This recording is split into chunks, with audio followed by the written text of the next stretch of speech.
Kesimpulan dan refleksi terhadap pemikiran-pemikiran Ki Hajar Dewantara, Modul 1.1 Koneksi Antar Materi oleh Andi Muhajira, CGP Angkatan 11 SD Negeri 013 Palaran. Saya akan merefleksikan pemikiran-pemikiran Ki Hajar Dewantara melalui 3 pertanyaan berikut. Yang pertama, apa yang Anda percaya tentang murid dan pembelajaran di kelas sebelum Anda mempelajari Modul 1.1? Yang kedua, apa yang berubah dari pemikiran atau perilaku Anda setelah mempelajari modul ini? Yang ketiga, apa yang dapat segera Anda terapkan lebih baik agar kelas Anda mencerminkan pemikiran Ki Hajar Dewantara?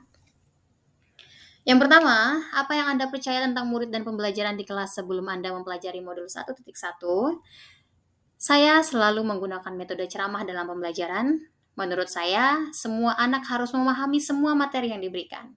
Yang ketiga, pembelajaran berfokus pada guru, peserta didik hanya menerima ilmu yang ditransfer oleh guru.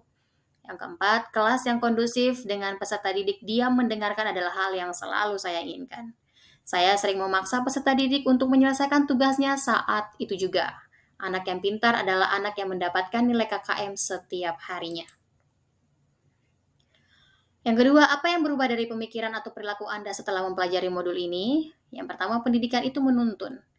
Yang kedua, pendidikan menghamba kepada peserta didik. Yang ketiga, menerapkan sistem Among. Yang keempat, pendidikan itu merdeka. Yang kelima, kodrat alam dan kodrat zaman. Pendidikan itu menuntun. Menuntun yaitu memberikan pengetahuan, keterampilan, dan nilai-nilai peserta didik sehingga sesuai kebutuhannya. Dapat berupa membantu peserta didik mengatasi kesulitan atau membuat keputusan yang lebih baik. Menuntun tidak hanya melibatkan memberikan instruksi, tetapi juga mendengarkan, memahami, dan memberikan dukungan emosional agar peserta didik mencapai keselamatan dan kebahagiaan yang setinggi-tingginya, baik sebagai manusia maupun sebagai anggota masyarakat. Dengan menuntun, peserta didik dapat lebih bebas berekspresi, lebih percaya diri, dapat mengambil keputusan sendiri. Pendidikan menghamba kepada peserta didik. Menghamba kepada peserta didik bermaksud memberikan layanan dan dedikasi sepenuhnya kepada peserta didik dalam proses pendidikan. Setiap pendidik yang berusaha memahami keperluan, minat, dan keunikan setiap peserta didik serta memberikan bimbingan dan sokongan yang diperlukan agar mencapai potensi penuh mereka.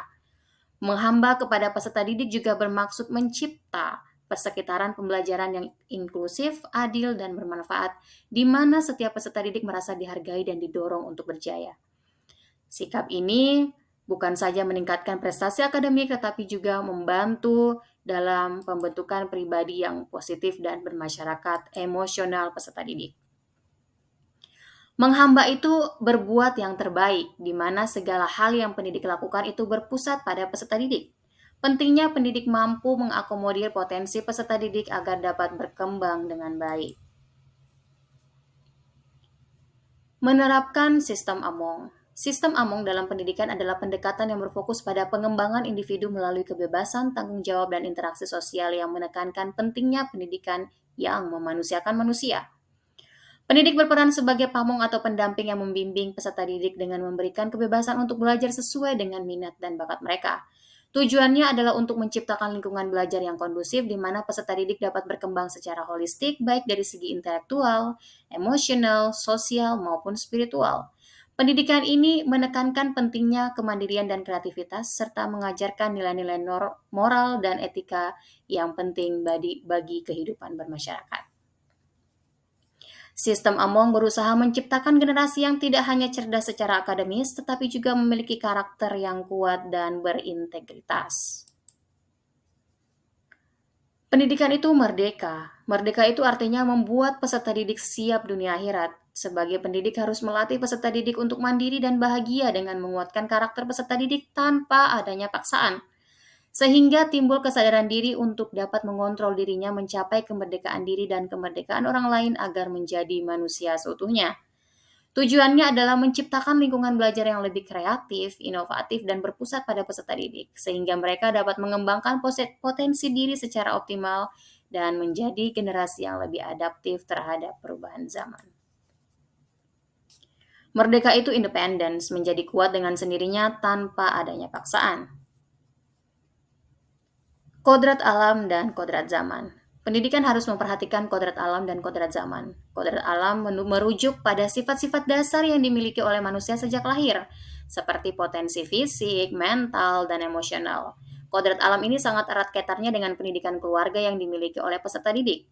Pendidikan harus memperhatikan kodrat alam ini dengan cara mengembangkan potensi-potensi tersebut secara maksimal dan seimbang.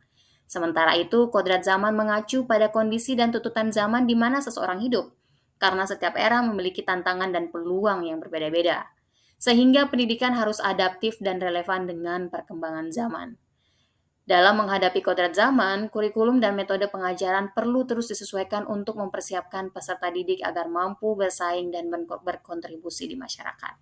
Dengan mengintegrasikan kedua konsep ini, pendidikan dapat membentuk individu yang tidak hanya cerdas dan terampil, tetapi juga bijaksana dan adaptif terhadap perubahan zaman.